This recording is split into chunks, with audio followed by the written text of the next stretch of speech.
Jesus, breathe within. Lord, have your way. Lord, have your way in me. Like a mighty storm, stir within my soul. Lord, have your way. Lord, have your way in me. Come on, let's sing that this morning. Like a rushing wind, Jesus, breathe within. Lord, have your way. Lord, have your way in me. Like a mighty storm, stir within my soul. Lord, have your way. Yes, Lord. Lord, have your way in me. Oh, like a rushing, Jesus, breathe within. Lord, have your way. Lord, have your way. Lord, have your way in me. Like a mighty storm, stir within me, Lord, my soul. Lord, have your way. Lord, have your way in me. Lord, have your way. Lord, have your way in me. I surrender. I surrender. I want to know you more. I want to know you. Yes, I do. I surrender. I surrender. Want to know you, Lord. Know you. I want to know you, Lord. Yes, I surrender. I surrender. I want to know you more. Yes, Lord, I want to know you more. Oh,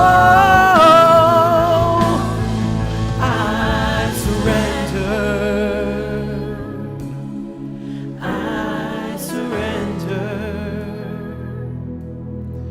I want to know you more. I want to know you more.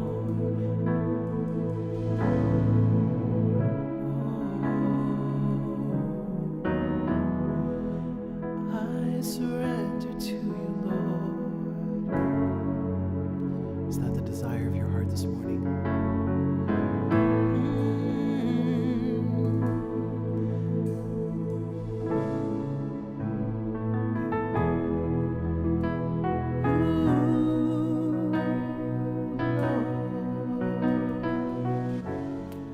वाह वाह वाह। प्रभु की उपस्थिति में हमारी अगुवाई करने के लिए आराधना की टीम का हम धन्यवाद करते हैं। आपकी सारी मेहनतों के लिए हम आपको सराहते हैं। और जैसे हम आराधना में आगे बढ़ते हैं, मेरे मन में वो वचन आता है जहाँ राजा सुलेमान ने प्रभु के सामने एक बहुत बड़ा अर्पण दिया और उसी रात उसे प्रभु के दर्शन हुए। उसी रीति से मैं प्रार्थना करता हूँ कि जैसे आप अपने अर्पण और दशांश प्रभु को देते हैं और अपनी वेदियों को प्रभु के लिए बनाते हैं, प्रभु की आपके साथ मुलाकात हो। तो देखने वालों में जो इमैनुअल चर्च के सदस्य हैं, आप अपने अर्पण emmanuelmtl.com/give के ज़रिए दे सकते हैं। अगर आप इमैनुअल चर्च से नहीं पर किसी और कलीसिया से संबंधित है, कहीं और से किसी और देश से देख रहे हैं, तो आप revivenations.org/give पर जाकर अपने अर्पण हम तक भेज सकते हैं। वो लोग जो पहली बार हमारे वीडियोस को देख रहे हैं, हम जानना चाहेंगे आप कहाँ से देख रहे हैं, तो ज़रूर कमेंट्स में लिखें और बताएं कि आपको ये कार्यक्रम ने किस तरह आशीषित किया। और अब हम ज़्यादा विलंब नहीं करेंगे, हम सभी परमेश्वर का वचन सुनने के लिए भूखे हैं। जैसे प्रभु के दास आते हैं, हम आप सबसे निवेदन करते हैं, आप अपने हृदयों को, अपनी आत्माओं को तैयार करें, तैयार हो जाएं उस ताज़े मन्ना के लिए, उस नबूवत के शब्द के लिए, उस आज के वचन के लिए जो प्रभु ने आपके लिए तैयार किया है। तो मैं स्वागत करना चाहूँगा मेरे आत्मिक पिता प्रोफेट शाइजो मैथ्यू का।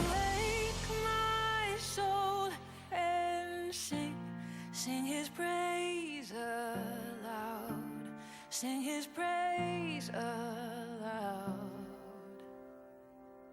Oh, awake my soul and sing his praise aloud. Sing his praise aloud.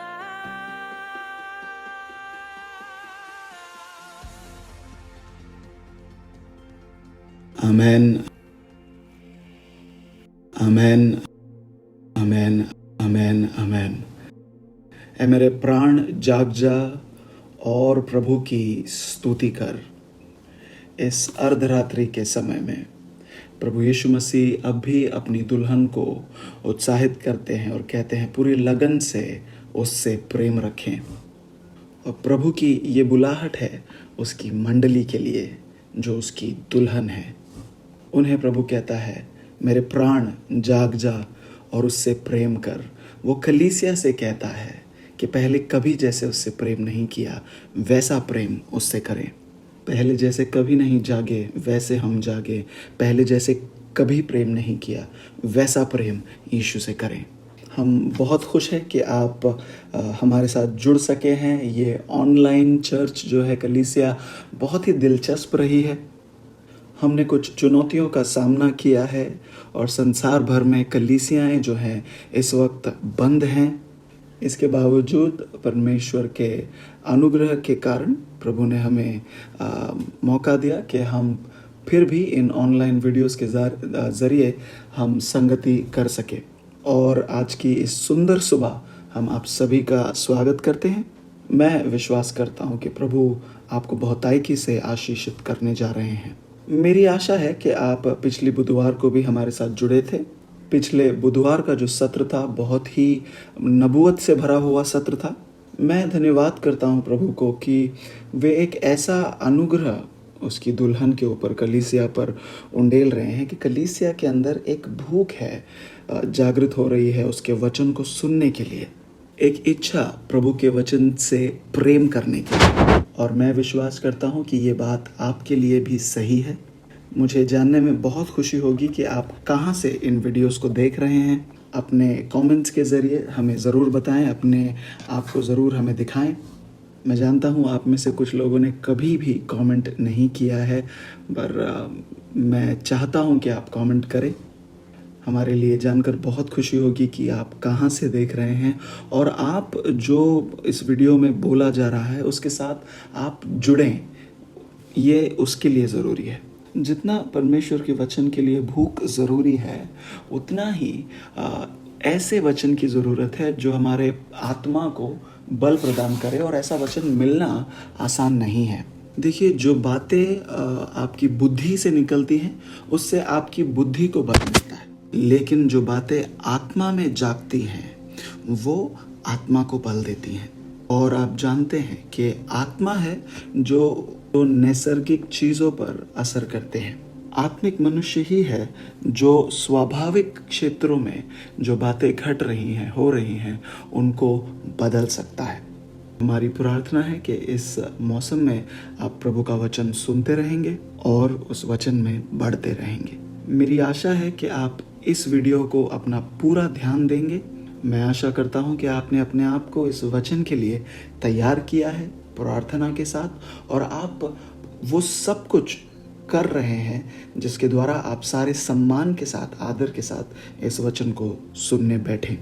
और आपकी तैयारी के अनुसार पवित्र आत्मा जो है, जैसे आप इस वचन को सुनते हैं, आपको आशीषित करेंगे। मेरे आत्मिक पिता प्रोफेट इमैनुअल माकंडीवा ने ऐसा कहा कि बाइबल कहती है कि तुम सत्य को जानोगे और सत्य तुम्हें स्वतंत्र करेगा। इसका मतलब ये भी है कि झूठ ने तुम्हें बंधुआई में रखा है। जैसे आज का वचन आपके पास आता है, आप इस बात को लेकर निश्चिंत हो सकते हैं कि आज़ादी भी आपके करीब ही है। इस बात की निश्चिंतता हो कि जैसे आप इस वचन को सुन रहे हैं, इस वीडियो के द्वारा आपके जीवन पर के जंजीर टूटेंगे, बंधुआइयाँ टूटेंगी, चीज़ें आपके लिए होने लगेंगी। याद रखें कि शैतान आदन के बगीचे में आया और उसने हव्वा से पूछा, क्या परमेश्वर ने सचमुच तुमसे ऐसा कहा? ध्यान दीजिए कि जब कभी कोई सत्य आपके पास आता है, वो दुश्मन उस सत्य के विरोध में आपके अंदर शंका लाने की कोशिश करता है। वो उस सत्य पर सवाल खड़ा करता है ताकि आपका आत्मा जो है भ्रमित किया जाए और आपके अंदर शक के बीज बोए जाएं। याद रखें कि जब कभी परमेश्वर का वचन आपके अंदर बोया जाता है, हर बार कोई ना कोई कांटा, कोई ना कोई पत्थर, कोई ना कोई चट्टान या पंछी तैयार होता है कि उस सत्य को आपके हृदय से चुरा ले जाए। ऐसा कितनी ही बार होता है कि आपने इतवार को एक वचन सुना और मंगलवार का दिन आते आते आपने कुछ ऐसा कहा, देखा, पढ़ा, सुना या सोचा जिस कारण ये वचन जो आपने सुना है अब आप ही के अंदर घुटने लगा है और ख़त्म होना शुरू हो चुका है। इसीलिए मैं आपसे कहना चाहता हूँ कि ध्यान दें कि जो वचन आपको आज मिल रहा है उसको आप अपने हृदय में बचाए रखें, उसको सुरक्षित रखें। दुश्मन ये पूरी कोशिश करेगा कि वो अनुग्रह जो आपको आशीषित कर रहा है उसके विरुद्ध आपके अंदर शक पैदा कर सके, क्योंकि वो जानता है कि आप जिस प्रकार से आशीषित हो रहे हो, बढ़ रहे हो, जिस प्रकार आप ऊंचा उड़ रहे हो, वो उस अनुग्रह के कारण है जिसके साथ आप जुड़े हुए हो, और वो पूरी कोशिश करेगा कि आप उस अनुग्रह पर शक करने लगे। मेरी प्रार्थना आपके लिए ये है कि आप सचेत रहेंगे और लड़ सकेंगे हर उस बात के विरुद्ध जो शैतान आपके लिए कर रहा है। मैं विश्वास करता हूँ कि ये जो वचन आ रहा है वो सिर्फ एक शिक्षण नहीं है। मैं विश्वास करता हूँ कि प्रभु ने हमें और इस सेवकाई को ये अनुग्रह दिया है, इस घर के ऊपर ये अनुग्रह है कि हम एक नबूवत का शब्द आपके जीवन पर मुक्त कर सके। तो हाँ, हमारे पास प्रभु का लिखा हुआ वचन है, और जब हम पवित्र आत्मा के साथ जुड़ सकते हैं, जुड़ पाते हैं और हम सुन पाते हैं कि परमेश्वर उसी वचन में से हमसे क्या कह रहे हैं, जब आप प्रभु के वचन को इस समय के साथ जोड़ पाते हैं, प्रभु के समय के साथ, उस काइरोस समय के साथ जोड़ पाते हैं, जब ये कॉम्बिनेशन तैयार होता है, तब आप देखते हैं कि प्रभु के वचन का सामर्थ हमारे सामने जाहिर होता है। तो जैसे आप ये वचन सुन रहे हैं, आप सिर्फ वचन के साथ नहीं जुड़ रहे हैं, आप समय के साथ, प्रभु के समय के साथ जुड़ रहे हैं। यानी ये समय वो है जब आप पूरे आदर के साथ प्रभु के वचन के साथ जुड़ते हैं, प्रभु छुटकारे और विजेताएं आपके जीवन पर मुक्त करते हैं। मेरी प्रार्थना है कि प्रभु आपको आशीषित करेंगे।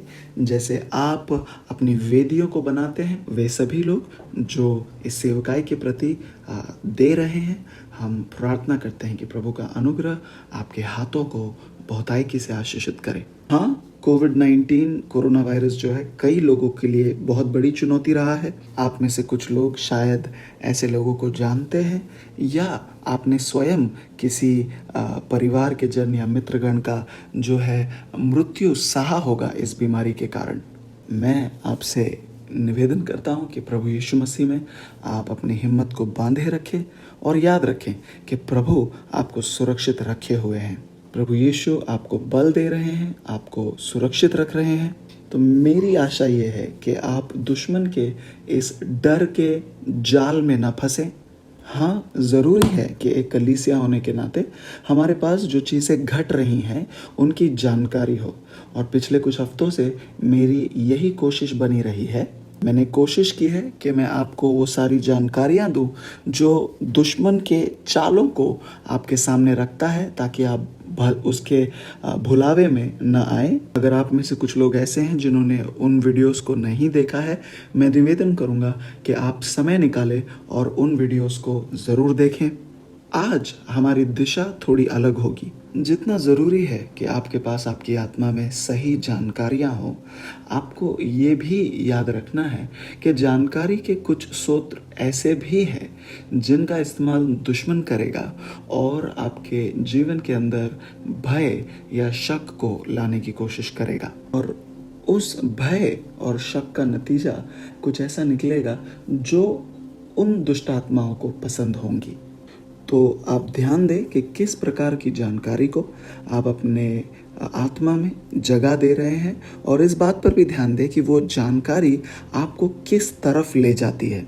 हमने जो है उस पशु के निशान के बारे में और किस तरह दुश्मन हमारे मनों को एक प्रकार के विचारों से भरने की कोशिश कर रहा है, और किस प्रकार वो हमें उस चिप की तरफ जो हाथों में या माथे पर लगाया जाएगा उस तरफ ले जाने की कोशिश कर रहा है। इस विषय में बातें की हैं। इन सारी जानकारियों का आपके पास होना और इन जानकारियों को आपने समझना ज़रूरी है ताकि आप अपने आप को और अपने परिवार को सुरक्षित रख सकें। आज मैं चाहता हूं कि आप अपने आप को प्रभु में उत्साहित करें, क्योंकि कुछ लोग हैं जो इस डर के कारण मानो अपाहिज से हो गए हैं, इस वायरस के डर के कारण।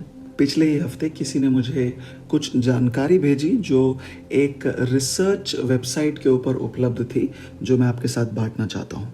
उन्होंने कोविड-19 के कारण जनवरी से लेकर मार्च तक जितनी मौतें हुई हैं उसका जो है अंक हमें बताया। कुछ 35,000 के लगभग लोग उस कारण मरे। हाँ, अब तक ये गिनती बढ़ चुकी है, लेकिन इसी समय काल में जितने लोग एक साधारण फ्लू के कारण मर गए उसकी गिनती लगभग 1,19,000 लोगों की है। उसी समय काल में शराब पीने के कारण लगभग 6 लाख लोगों की मृत्यु हुई। उसी समय काल में सिगरेट पीने के कारण, धूम्रपान के कारण लगभग 10 लाख लोगों की मृत्यु हुई। 20 लाख लोगों की मृत्यु कैंसर के कारण हुई, और ऐसी बीमारियां जो छूने से फैलती हैं इसी समय काल में उसके कारण 32 लाख लोग मारे गए। HIV एड्स के कारण इस दौरान 4,11,000 लोग मरे।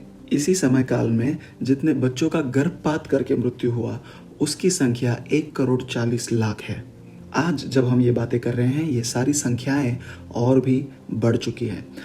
अब आप इन संख्याओं को देखें और तुलना करें कि देश भर में, दुनिया भर में जो डर फैला है वो कैसा है। हाँ, ये प्लेग जिस तरह फैला है उस कारण सारे संसार भर में एक भय का वातावरण निर्माण हुआ है। डर इस बात के लिए है क्योंकि किसी को ठीक जानकारी नहीं है, कोई ठीक समझ नहीं पा रहा है कि किस तरह फैल रहा है। सवाल ऐसे भी उठते हैं कि ये व्यक्ति तो घर पर ही था, पर किस तरह उसे ये बीमारी हो गई है, और अलग अलग प्रकार की परिस्थितियाँ जो मीडिया के ज़रिए से हम तक पहुँचती है उसके कारण डर निर्माण हो रहा है। और इस वक्त मैं हर किसी से नहीं पर उन लोगों से बात करना चाहता हूँ जो इस भय के कारण मानो अपाहिज से हो गए हैं, जो कोविड-19 के कारण भय आया है। सुनिए कि ये सच है कि कोविड-19 के कारण लोग भयभीत हैं, मगर इसके बावजूद दुनिया भर में ऐसे कई और रोग हैं जिनके कारण और भी ज़्यादा मृत्यु हो रही है लोगों की, पर उसके विषय में कोई बात नहीं कर रहा है। ये ऐसे परिस्थितियां हैं और ऐसे समयों में हम जी रहे हैं। मैं ये नहीं कह रहा कि हमारे वर्तमान परिस्थितियों का हमें जो है नज़रअंदाज करना है। साथ ही मेरी प्रार्थना ये है कि ये वचन जो आप आज सुनेंगे उसके कारण आपके हृदय में प्रभु की शांति आएगी।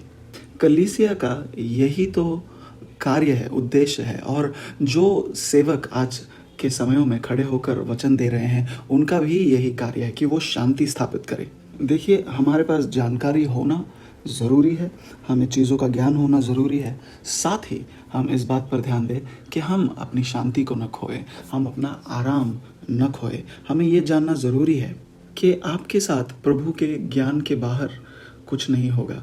आप क्योंकि प्रभु से प्रेम करते हैं वो आपको बचाए रखेंगे। याद रखें, परमेश्वर का वचन रोमियो की किताब में कहता है, उसका 8वां अध्याय उसका 28वां वचन यूँ कहता है, हम जानते हैं कि जो लोग प्रभु से प्रेम रखते हैं उनके लिए सब बातें मिलकर भलाई ही को उत्पन्न करती हैं, अर्थात उन्हीं के लिए जो उसकी इच्छा के अनुसार बुलाए हुए हैं।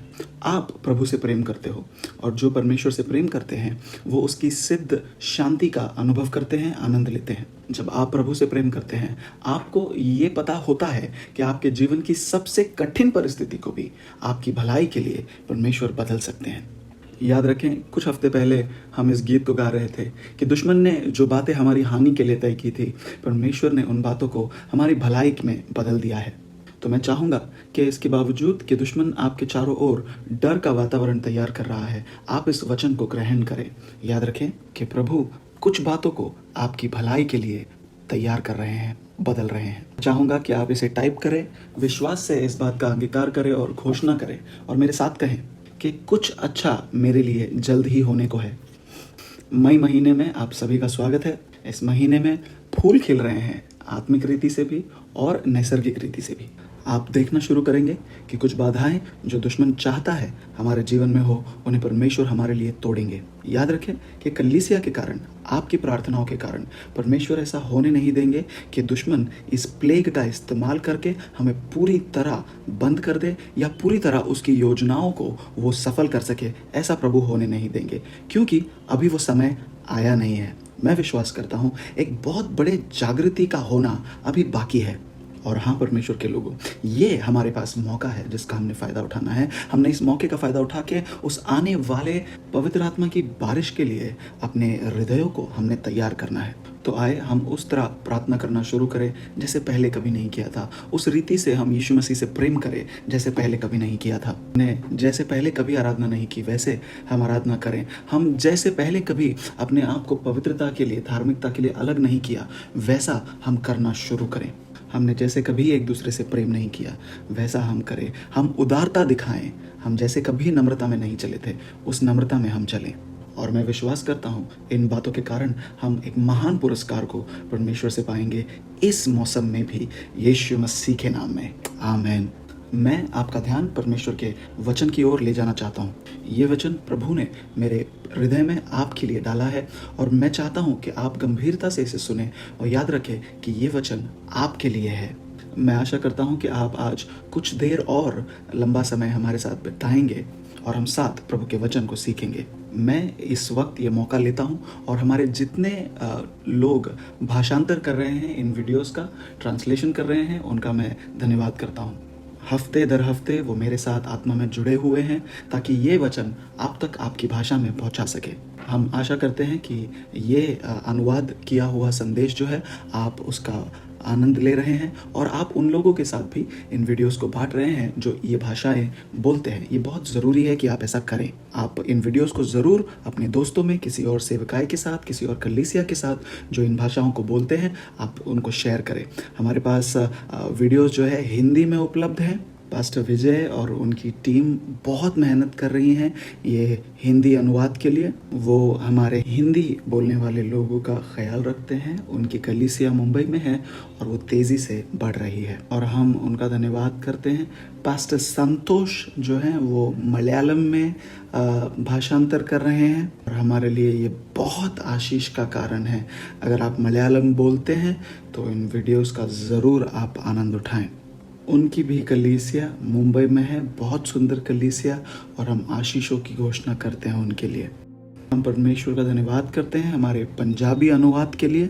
और सैक्रामेंटो कैलिफोर्निया में पास्टर सीमा की कलीसिया है जो ये पंजाबी अनुवाद कर रहे हैं और उनकी जो लगन है इस कार्य को करने के लिए उसे हम बहुत सराहते हैं। और अनुवाद इटालियन में बहन मार्गरेट कर रही हैं, हम उनका धन्यवाद करते हैं। बहुत ही सुंदर वो काम कर रही हैं। और बहन एलिस हैं जो फ्रेंच में अनुवाद कर रही हैं, वो हमारे फ्रेंच सभा की सदस्य हैं, हम उनका धन्यवाद करते हैं। और बहन राखियल जो है वो स्पेनिश में अनुवाद करती हैं और बहुत सुंदर काम कर रही हैं, इसके लिए हम धन्यवाद करते हैं। सारे अनुवादक जानते हैं कि इन अनुवादों से आप आशीषित हुए हैं, मगर हम चाहेंगे कि आप एक थोड़ा समय ले और उनका धन्यवाद दे अपने कमेंट्स के ज़रिए। सभी अनुवादकों का हम धन्यवाद करते हैं। प्रभु आपको बहुत आशीषित करे। वचन की ओर बढ़ते हुए आप अपने बाइबल्स को भजन संहिता 127 की ओर ले चले हम। हाँ, आप अपने घरों में बैठे हैं, आप अगर अपने बाइबल्स को आप ज़रूर खोलें। हम आशा करते हैं कि आप अपने बाइबल को लेकर बैठे हैं, आप अपने घरों में हैं, आराम से है, तो कोई हम बहाना नहीं बना सकते। तो ज़रूर अपना बाइबल अपने हाथ में लें। हम जो है संदेशों की एक श्रृंखला की शुरुआत करना चाहते हैं। जानते हैं परमेश्वर ने इस बात को हमारे हृदय में डाला है और उसकी शुरुआत हम आज से करना चाहते हैं। अगर आप ध्यान दें तो मेरे बगल में यहाँ पर कुछ चिट्ठियाँ हैं जो स्क्रोल्स जैसी दिखती हैं। ये जो असल वाली स्क्रोल्स तो है नहीं, बट कलीसिया में बहुत ही कुछ रचनात्मक लोग हैं जिन्होंने ये तैयार किया है। और ये स्क्रोल जो है उन चिट्ठियों की है जो प्रकाशित वाक्य की किताब में 7 कलीसियाओं को लिखी गई थी। हम इन चिट्ठियों को पढ़ेंगे और हम साथ में इनका अध्ययन करने जा रहे हैं। मैं विश्वास करता हूं कि प्रभु यीशु मसीह चाहते हैं कि हम उनके दोबारा आने के लिए अपने आप को तैयार करें। अगर आपकी भी ऐसी इच्छा है तो मैं आपको कुछ व्यवहारिक बातें बताना चाहता हूं जिनके ज़रिए आप अपने आप को इस समय में तैयार कर सके यीशु मसीह के वापस आने के लिए। तो अगर आप इन बातों का सहभागी होना चाहते हैं तो हमारे चैनल को आप सब्सक्राइब करें और वहाँ पर एक बेल का चिन्ह भी होगा, घंटी का चिन्ह होगा, उसे आप ज़रूर दबा दें ताकि जब हम लाइव हों या कोई वीडियो हम डालें तो आपको सूचित किया जा सके। भजन संहिता 127 हम साथ पढ़ेंगे। पास्टर अगर आप हमारी मदद करें। भजन संहिता 127 पहला वचन। यदि घर को यहोवा न बनाए तो उसके बनाने वालों का परिश्रम व्यर्थ होगा। यदि नगर की रक्षा यहोवा न करे तो रखाव करने वालों का जागना व्यर्थ ही होगा। हम दोबारा से इसे पढ़े पास्टर। यदि घर को यहोवा न बनाए तो उसके बनाने वालों का परिश्रम व्यर्थ होगा। यदि नगर की रक्षा यहोवा न करे तो रखवाले का जागना व्यर्थ ही होगा। मैं परमेश्वर के सामने गंभीरता से इस बात के लिए विनती कर रहा हूँ कि वो मेरे शब्दों का सही अगुवाई करे, क्योंकि मैं जानता हूँ कि कई लोग हैं आप में जो मेरे शब्दों को गंभीरता से सुन रहे हैं और ये मेरी जिम्मेदारी है कि मैं परमेश्वर की ओर से आपके लिए आज का एक अभी का वचन पाऊं और आप तक पहुंचाऊं। और मेरी आशा है कि आप उसी बारीकी से इस वचन को अपनाएंगे। अगर आप ध्यान दें तो ये वचन बनाने वाले के विषय में बातें करता है और वो बनाने वाला एक घर बना रहा है। और वचन यूं कहता है कि जब तक उस घर को यहोवा न बनाए परिश्रम करने वालों का परिश्रम व्यर्थ है। तो दूसरे शब्दों में ऐसा कहा गया है कि अगर आप किसी को वो घर बनाता हुआ देखते हो, वो बना तो रहे हैं लेकिन जब तक बनाने वाला यहोवा नहीं है वो शायद अपने काम को पूरा भी कर लेंगे पर उनका परिश्रम व्यर्थ ही होगा। कुछ देर हम इस वचन पर समय बिताएंगे। आप ऐसे लोगों को देखते हो जो निरंतर कुछ बना रहे हैं और ज़रूरी नहीं है कि हर बनाने वाला प्रभु से उसकी अनुमति मांगे बनाने से पहले। आप देखते हैं कि कई अविश्वासी होते हैं जो कुछ चीज़ों को बना रहे हैं जो उनके हृदय में है, उन चीज़ों को बांधते हैं और आप ये भी देखते हैं कि वे जिन बातों का लक्ष्य लेकर चले थे उन लक्ष्य को वो हासिल भी कर लेते हैं। और इसके बावजूद भी ये वचन कहता है कि जब तक बनाने वाला यहोवा नहीं है बनाने वालों का परिश्रम करने वालों का परिश्रम व्यर्थ है। तो हमें सवाल करना है कि प्रभु का वचन का अर्थ क्या है कि बनाने वालों का परिश्रम व्यर्थ है। इसका अर्थ क्या हुआ? क्या इसका अर्थ ये है कि वो घर का निर्माण पूरा नहीं कर पाएंगे? क्या इसका अर्थ ये है कि वो घर है ही नहीं? क्या इसका अर्थ ये है कि कुछ दिनों के बाद वो घर बनकर गिर जाएगा, ढह जाएगा? नहीं, ऐसा तो नहीं है। हम देखते हैं कि बनाई हुई चीज़ें जो है बांधी हुई सदियों तक रह जाती हैं। इसके बावजूद भी परमेश्वर का वचन बड़े हिम्मत से ये कहता है कि अगर बनाने वाला यहोवा नहीं है तो जो परिश्रम कर रहे हैं उनका परिश्रम व्यर्थ है। तो हमें समझने की ज़रूरत है कि जिन बातों को परमेश्वर का वचन व्यर्थ कहता है वो क्या है। दूसरे शब्दों में, कुछ है जो निर्माण किया जा रहा है, वो वास्तविक रीति से है, उसे देखा जा सकता है। संसार की रीति से देखें तो वो मजबूत है और संसार में उसको अपनाया गया है और कई बार संसार में उसका आनंद भी मनाया जाता है। और फिर भी परमेश्वर की नज़रों में कई बार उसे व्यर्थ कहा जाता है।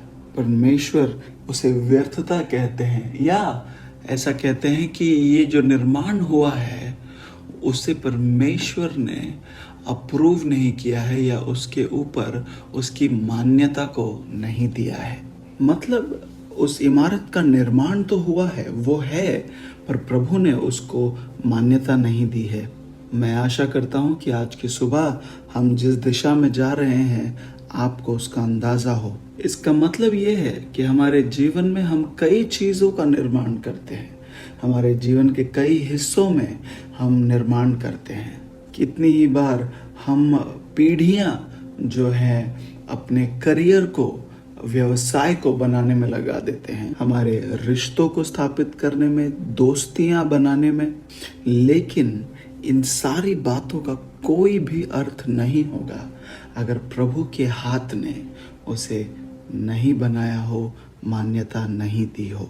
अगर प्रभु के हाथ ने उसे नहीं बनाया है तो प्रभु उसे व्यर्थता कहते हैं। तो मैं चाहूँगा कि आप कुछ क्षण ले और सोचें। हमें ये सोचना ज़रूरी है जब हम किसी नए काम की शुरुआत करते हैं तो हमने सोचना है कि हम कुछ बना रहे हैं, हमारे हाथों से किसी बात का निर्माण हो रहा है, हम शायद एक विवाह में कदम रख रहे हैं, एक करियर की तरफ बढ़ रहे हैं, बिजनेस के लिए, हमारे आर्थिक परिस्थिति में।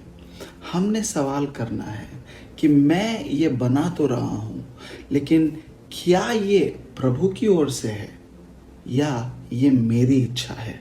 और अगर ये बातें प्रभु की ओर से नहीं हैं, अगर ये बातें प्रभु के हृदय में नहीं जन्मी, अगर इन बातों का शुरुआत करने वाला प्रभु नहीं है, तो प्रभु के लोगों, परमेश्वर का वचन उसे व्यर्थ कहता है।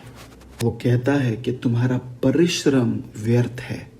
हो सकता है कि आपने जिस बात का निर्माण किया है, आपके परिवार के जन उस बात के लिए आपकी तारीफ करें, वो कहें भी कि आपने कितनी सुंदर चीज़ बनाई है, आप कितने कामयाब हुए हो, मगर उससे क्या फ़र्क पड़ता है अगर जिस बात को हमने बनाया है उसके ऊपर प्रभु की मोहर नहीं है, प्रभु की मान्यता नहीं है, तो वो व्यर्थ ही कहलाएगी। मैं चाहूँगा कि हम अपने आप से ये सवाल करें कि मैं बहुत सारी चीज़ें बना रहा हूँ, निर्माण कर रहा हूँ, लेकिन जो मैं कर रहा हूँ उसमें प्रभु की मान्यता है क्या? प्रभु इससे खुश है क्या? मैं जिन बातों का निर्माण कर रहा हूँ, क्या मेरा प्रभु उसमें आनंदित है? ये काम जो मैंने शुरू किया है, क्या मेरा प्रभु इसमें है? उसका हृदय इसमें है? जब प्रभु का कोई भी संतान इस प्रकार की गंभीरता को, इस प्रकार की बारीकियों को उसके निर्माण कार्य में लेकर आता है, तो निश्चय ही हम कुछ ऐसा बनाएंगे, बांधेंगे, जिससे प्रभु का हृदय अति प्रसन्न होगा। प्रभु के लोगों, हम ये बातें इस मध्य रात्रि के समय में क्यों कर रहे हैं? इस कठिन समय के बीच क्यों कर रहे हैं? इन सारी बातों की नींव उस एक वचन में है जिसका उपयोग मैंने कुछ 3 हफ्ते पहले किया था, जहाँ से इन बातों की शुरुआत हुई थी, जो यूं कहता है कि तुम पुत्र को चूमो, ऐसा ना हो कि तुम तुम्हारे राहों में नाश हो जाओ। मैंने कहा था कि एक रास्ता है मनुष्य का जो उसे बहुत पसंद है, उस रास्ते से उस मनुष्य का हृदय बहुत आनंदित है, लेकिन जरूरी है कि उस रास्ते पर आप प्रभु के बेटे को चूमें, मतलब उसके साथ संगति करें, अपनी ईमानदारी उसके प्रति दिखाएं, अपनी वफादारी उसके प्रति दिखाएं, आप उसके प्रति कितने प्रतिज्ञाबद्ध हैं इस बात को उसे दिखाएं। वरना ये होगा कि उसी रास्ते पर आप नाश की ओर बढ़ते जाओगे। मैं विश्वास करता हूं कि प्रभु इसी वक्त कुछ लोगों से बातें करता है। मैं विश्वास करता हूं कि मानो एक द्वंद्व युद्ध सा है जो प्रभु अपनी कलीसिया के साथ लड़ रहे हैं।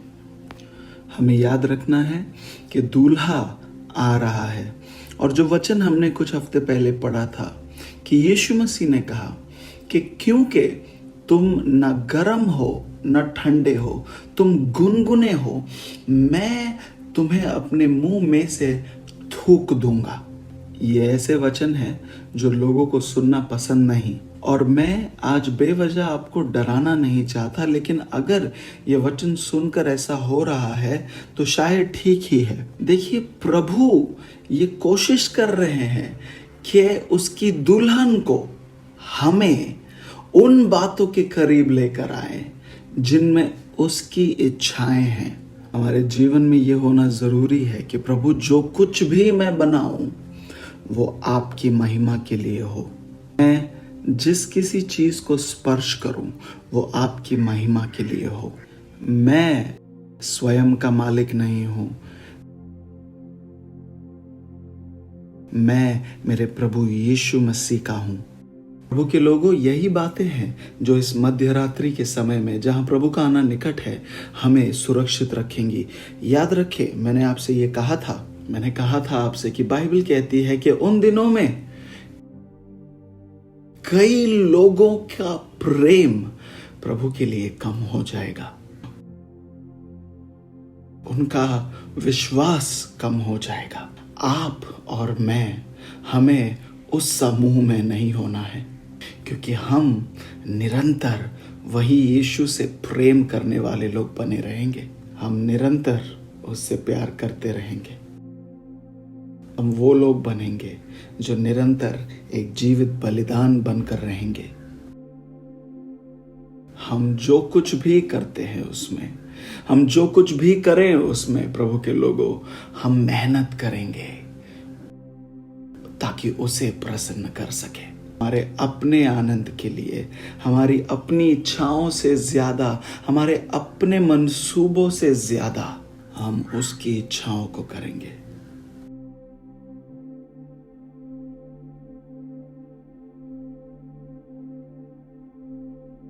ऐ मेरे प्राण जाग जा,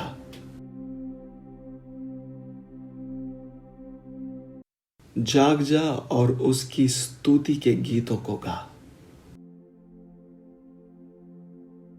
जिस रीति से प्रभु हमें तैयार कर रहे हैं, मैं विश्वास करता हूं कि पवित्र आत्मा उसकी दुल्हन को तैयार कर रहा है। इस वक्त मैं प्रभु के हृदय को सुन पा रहा हूं, और जो मैं सुनता हूं उसका प्रत्युत्तर दिए बगैर, इस सेट पर जो हो रहा है उसका जवाब दिए बगैर मैं अपने आप को रोक नहीं सकता। प्रभु ने मुझसे कहा है कि मेरा काम, मेरा जो उद्देश्य इस मौसम में, इस वचन के द्वारा, ये है कि लोगों के हृदय, उनके विश्वास प्रभु के प्रति ठंडे न हो जाएं। हम अंतिम दिनों में प्रवेश कर चुके हैं प्यारो। हम उस अर्धरात्रि की तरफ जा रहे हैं जहां दूल्हे का आना निश्चय है। और अगर हम अपने आप को दुश्मन के कामों के द्वारा नाश होने से बचाना चाहते हैं तो जरूरी है कि हमारी जड़ें प्रभु में मजबूत हों। और जब हम अपनी जड़ों को मजबूत करना चाहते हैं तो जरूरी है कि हम ध्यान दें कि हम क्या बना रहे हैं और किसे प्रसन्न करने के लिए बना रहे हैं। क्या इसे बनाना प्रभु की इच्छा में है? मैं कुछ बांध रहा हूँ, पर क्या प्रभु इसमें शामिल है? मैं ये क्यों कर रहा हूँ? क्या प्रभु मेरे घर का निर्माण कर रहे हैं? क्योंकि प्यारो, हम चीजों को अपनी इच्छा के अनुसार निर्माण कर सकते हैं, बना सकते हैं, और वो शायद कामयाब भी नजर आएंगे, लेकिन अगर वो बातें प्रभु को आनंदित नहीं करती, तो जो आप बना रहे हैं, दुख की बात है कि वो व्यर्थ ही होगा। मैं निवेदन करता हूं आपसे, मेरे साथ आप उत्पत्ति के किताब की तरफ चलें। 11वां अध्याय हम पहले वचन से 9वें वचन तक पढ़ेंगे। 11 अध्याय पहले वचन से आगे पढ़ेंगे।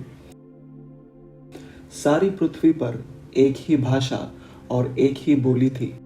उस समय लोग पूर्वी की ओर चलते चलते शिनार देश में एक मैदान पाकर उसमें बस गए। तब वे आपस में कहने लगे, आओ हम ईंटें बना बना के भली भांति आग में पकाएं। और उन्होंने पत्थर के स्थान पर ईंट से और चूने के स्थान पर मिट्टी के गारे से काम लिया। फिर उन्होंने कहा, आओ हम एक नगर और एक गुम्मट बना ले, जिसकी चोटी आकाश से बातें करे। इस प्रकार से हम अपना नाम करें, ऐसा न हो कि हमको सारी पृथ्वी पर फैलना पड़े।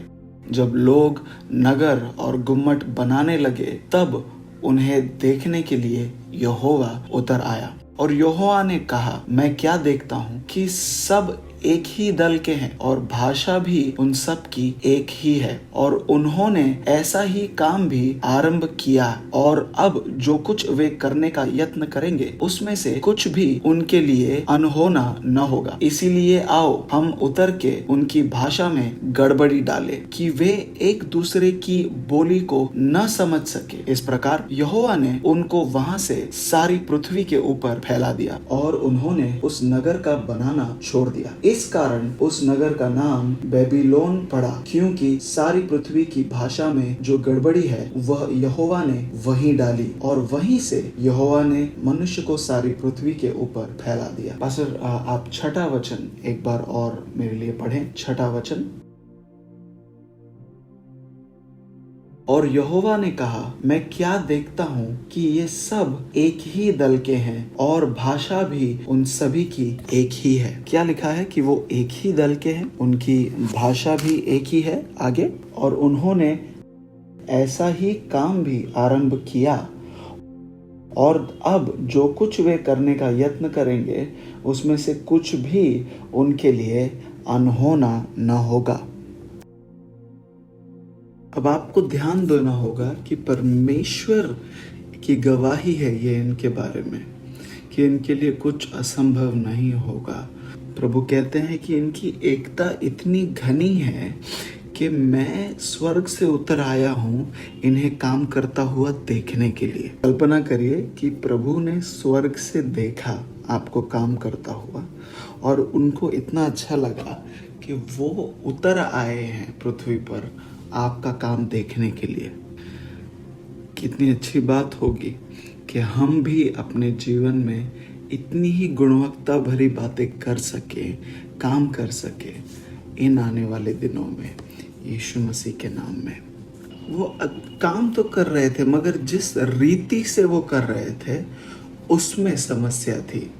देखिए कि बाइबल कहती है कि अब वो जो कुछ भी करना चाहेंगे वो उनके लिए असंभव नहीं होगा। ये परमेश्वर की गवाही है उनके विषय में कि अब वो जो कुछ भी करना चाहेंगे कुछ भी असंभव नहीं होगा। क्यों?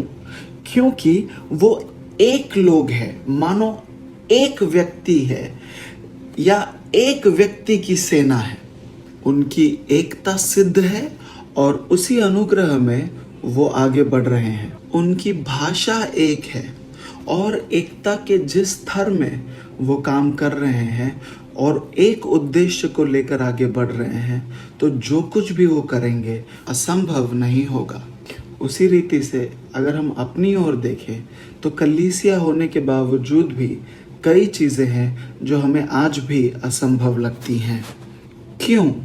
ऐसा क्यों होता है? परमेश्वर इनके विषय में कह रहे हैं कि ये लोग एक व्यक्ति समान है, वे टुकड़ों में बटे नहीं हैं, वे एक हैं।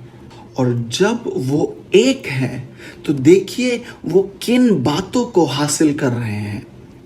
और अगर आज परमेश्वर कलीसिया की ओर देखें तो हम में वही एकता नहीं है। मैं जानता हूँ रिवाइव नेशंस की कई कलीसियाएं आज मुझे सुन रही हैं और ये प्रभु का हृदय है, तो ध्यान से सुने। प्रभु कह रहे हैं कि उनकी एकता को देखो, उनके लिए कुछ भी असंभव नहीं होगा। लेकिन आज वैसी एकता कलीसिया में भी दिखाई नहीं देती। ऐसी एकता प्रभु के लोगों के अंदर नहीं नजर आती। एक ऐसे लोग नहीं मिलते जो एकता में साथ खड़े रहेंगे। एक ऐसे लोग नहीं नजर आते जो उनके पास्टर के साथ उनके दर्शन में खड़े हो जाएं साथ में। ऐसे लोगों का समूह नहीं मिलता कलीसिया में जो ये कहें कि हमारी कलीसिया में हम किसी के पीठ पीछे बातें नहीं करेंगे, किसी के पीठ पीछे उनकी बुराई नहीं करेंगे। ऐसे लोग नजर नहीं आते जो एक दूसरे से बिना किसी शर्त के प्रेम करें, जो एक दूसरे के प्रति दया और करुणा दिखाएं। ऐसे लोग जो एक दूसरे का मनोबल बढ़ाए, उत्साह बढ़ाएं। ऐसे लोग कलीसिया में भी मिलना मुश्किल हो रहा है। या तो हम बहुत ज़्यादा बोलते हैं या बिल्कुल ही नहीं बोलते। हम किसी और को चोट पहुंचाते हैं, किसी और की भावनाओं का हमें ज्ञान ही नहीं। हम बहुत जल्दी किसी का न्याय कर देते हैं। अपने आँख में जो गंद पड़ी है उसको देखने के बजाय हम किसी और की गलतियों को लोगों के सामने रखते हैं। क्योंकि ऐसा है, प्रभु हमारे साथ कुछ नहीं कर सकते। इसीलिए आज हम ऐसी कलीसिया बन गए हैं जिसमें बहुत शोर है, बहुत सारी जानकारी है। हम बहुत जल्दी किसी की कमियों को लोगों के सामने रख देते हैं। ये सारी बातें हैं, ये सब होने के बावजूद भी हमारे अंदर कोई फल नजर नहीं आता। क्यों? क्योंकि हम व्यस्त हैं अपने आप को बांटने में। एक बात बताऊं कि दुश्मन इससे बहुत खुश है। उसे एक बटी हुई कलीसिया को देखने में बहुत आनंद आता है। परमेश्वर के लोगों, जैसे आप इस वचन को सुन रहे हैं, आप इस बात को ध्यान में रखें कि मैं क्या बना रहा हूँ। स्वयं उनकी ओर देखते हैं और कहते हैं इनके लिए कुछ भी असंभव नहीं होगा, मगर फिर भी प्रभु उनसे प्रसन्न नहीं थे। और बाइबल कहती है कि परमेश्वर ने उनके बीच गड़बड़ी पैदा की, उनकी भाषा में गड़बड़ी पैदा की और वो वहाँ से सारी पृथ्वी में फैल गए, तितर बितर से हो गए।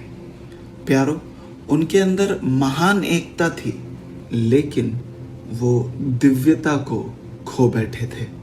उन्हें ये पता था कि उन्हें किस दिशा में जाना है, लेकिन वो इस मौके को खो बैठे थे कि परमेश्वर के दर्शन को भी जान ले।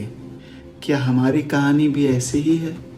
क्या परमेश्वर हमें देखकर भी कुछ ऐसा ही कहेंगे कि हम बड़ी चीजों का निर्माण करते हैं लेकिन उसके हृदय को प्रसन्न नहीं कर पाते? आप बहुत व्यस्त हैं नए बिजनेसेस खोलने में, आप ऑनलाइन चीजों को बेच रहे हैं, आप व्यस्त हैं नए लोगों से आप रिश्ते कायम कर रहे हैं, आप कई बातों को लेकर व्यस्त हैं, आप पैसे कमाने में व्यस्त हैं, आप अपना करियर बनाने में व्यस्त हैं, अपनी ही चीजों को बांधने में व्यस्त हैं।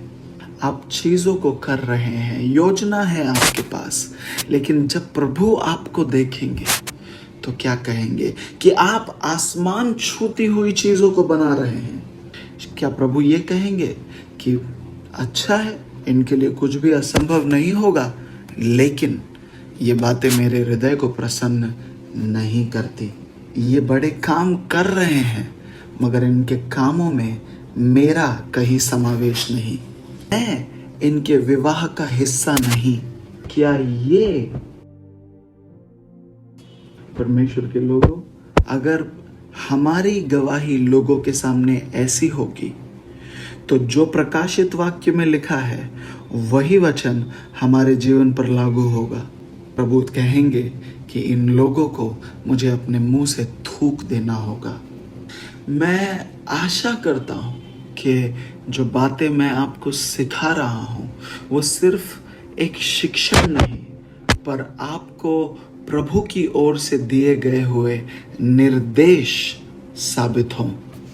परमेश्वर के लोगों, हमें ध्यान देना है कि इससे फर्क नहीं पड़ता कि हम इतनी बड़ी बड़ी इमारतें बनाएं जो आसमान छू लें। फर्क इस बात से पड़ता है कि क्या प्रभु आनंदित है। फर्क इस बात से पड़ता है कि क्या प्रभु इन कामों से खुश हैं। आपका शायद अपने पड़ोसी के साथ या किसी विश्वासी के साथ किसी मामूली बात पर झगड़ा हो गया हो और शायद आप जीत भी गए हो, लेकिन उस जीत में क्या आपने प्रभु के हृदय को प्रसन्न किया? आप शायद बहुत प्रसिद्ध हो गए हैं, आप शायद कहेंगे कि मुझे मेरा बदला मिल गया, लेकिन आपकी उस कामयाबी में, उस खुशी में क्या प्रभु प्रसन्न हुए हैं? इसीलिए अब्राहम को राष्ट्रों का पिता कहा गया, क्योंकि उसने जितनी तरक्की की, जितनी उसकी सरहदें बढ़ी, वो जितना भी अमीर हुआ, यहाँ तक कि जब उसको उसकी सबसे बड़ी चाहत एक पिता बनने का मौका मिला, उसके जीवन का ऐसा कोई भी हिस्सा नहीं था जो प्रभु से अलग रहा हो। ऐसा कुछ भी नहीं था जिसमें उसने प्रभु के हृदय को पहला स्थान न दिया हो। उसने ऐसा कुछ भी निर्माण नहीं किया, कुछ भी नहीं बनाया जिसे वह प्रभु के चरणों में उसकी वेदी पर न डाल सके। वो किसी ऐसी चीज़ का मालिक नहीं था जिसको वो प्रभु की वेदी पर न डाल सके, और वो उसका इकलौता बेटा ही क्यों ना हो। प्रभु से इतना प्रेम करता था कि अपने ही बेटे का बलिदान करने में भी वो पीछे नहीं हटा। मेरी विनती है कि आज आप केवल एक संदेश न सुने, पर प्रभु के दिल की पुकार आपके लिए क्या है उसे सुने। आज मैं प्रभु का हृदय आपके पास ला रहा हूँ। हम बहुत व्यस्त हैं अपने ही सपनों को, अपने करियर्स को, अपने शहरों को बनाने में व्यस्त है। आज पवित्र आत्मा आपके हृदय पर दस्तक देता है, क्योंकि वो एक ऐसी दुल्हन को ढूंढता है जो किसी भी चीज़ से पहले उसे स्थान दे।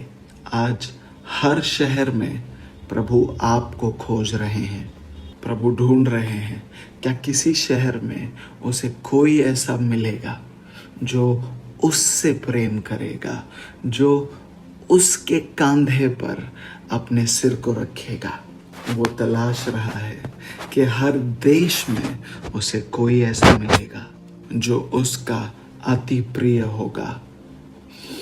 हाँ प्रभु, हाँ प्रभु, मैं इच्छा करता हूँ कि आप ये कहें, टाइप करें कि हाँ प्रभु, मैं वो व्यक्ति बनूंगा।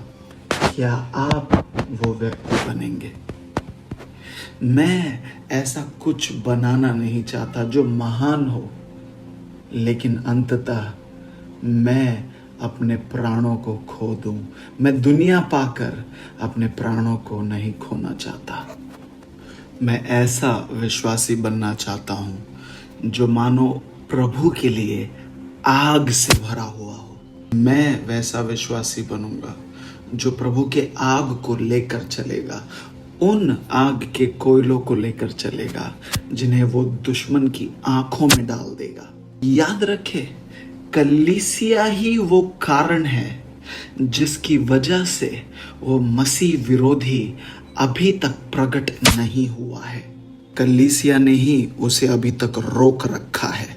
अगर इस मौसम में हम ऐसा करते रहना चाहते हैं तो उसका एक ही जरिया है कि हम जागृत हो जाए, हमारे प्राण जागृत हो जाए। ऐ मेरे प्राण तू जाग जा, जाग जा और प्रभु के गीतों को गा। प्रभु आपको बुला रहा है प्यारो, जाग जाओ, अपने पहले प्रेम के करीब वापस आ जाओ। एक बार फिर उससे प्यार करना शुरू करो और आप देख पाओगे कि प्रभु आपसे बहुत प्रसन्न है। प्रभु आपके परिवार से प्रसन्नित होंगे। हम सब की अपनी कमजोरियां हैं, टूटापन है, नाकामयाबियां हैं, लेकिन याद रखें असली नाकामयाबी वो है जहां हम जिस जगह गिरे हैं वहां से उठने का निर्णय ही नहीं लेते, जब हम उठ खड़े होना छोड़ देते हैं, जहां हम उस गिरी हुई अवस्था में ही रहना पसंद करते हैं, तब हम सही मायने में नाकामयाब हो जाते हैं, हार जाते हैं। तो परमेश्वर के लोगों, मैं आपसे कहना चाहता हूँ, अपने दिल को जरा आप धीमा करें, मेरे साथ दोहराएं, जैसे मैं आपको यीशु मसीह के करीब ले जाता हूँ। मेरे साथ दोहराएं, प्यारे यीशु, मैं आपका हूँ और आप मेरे हैं और मैं सदा के लिए आपकी सेवा करूँगा। आप मेरा सब कुछ हैं, आप ही में मेरा आनंद है। उन समयों के लिए जब मैंने अपना रास्ता खो दिया, जब मैंने आपके पुत्र को नहीं चूमा, उस समय के लिए मुझे क्षमा करें। उन समयों के लिए जब मैं बस एक गुनगुना सा मसीह बन जाता हूँ, मुझे क्षमा करें।